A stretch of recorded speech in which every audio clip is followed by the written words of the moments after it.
তুমি কি কোনোদিন ভেবেছো ব্রাজিলকে? তোমার বিদ্যা তো নেই না, তোমার কি একটু বুদ্ধিও নেই? তুমি কি মানুষই নও? রাজশাহী চাঁপাইনবাবগঞ্জের ভাষাতে তুমি কি অমানুষ? তোমার ভিতরে কি কোনো মানবতাই নেই? ওরা ইহুদি, ওরা খ্রিস্টান, ওরা ইহুদি, ওরা খ্রিস্টান। শোনো, যদি তারা শোনে যে তুমি পায়খানায় পড়ে গেছো, তাহলে অট্ট হাসি দিবে। আর যদি তোমাকে পাশে পাই, তাহলে তোমার মাথার উপরে লাথি মারবে। আর যদি তোমাকে পাশে পাই, তাহলে আরো 3 বালতি পায়খানা তোমার মাথার উপরে দিয়ে দেবে। বলো দেখি ওরা কারা? ওরা ইহুদি, ওরা খ্রিস্টান, ওরা জন্মসূত্রেই তোমার শত্রু। ওরা বলছে তোমার নবী ভুয়া, মুহাম্মদ সাল্লাল্লাহু আলাইহি ওয়াসাল্লাম ভুয়া নবী। নবী হলে আমাদের মধ্যে থেকে হবে কেন?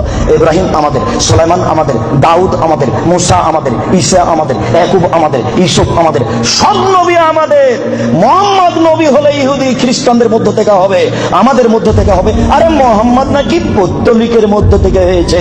ছি ছি ছি ছি ছি, এ কেন নবী হবে? ছি ছি ছি ছি ছি, এ ভুয়া নবী। তুমি তার পতাকা মাথার উপরে তুলো কাপুরুষ। তোমার বিদ্যাকে আমি কবর দিতে এসেছি, তুমি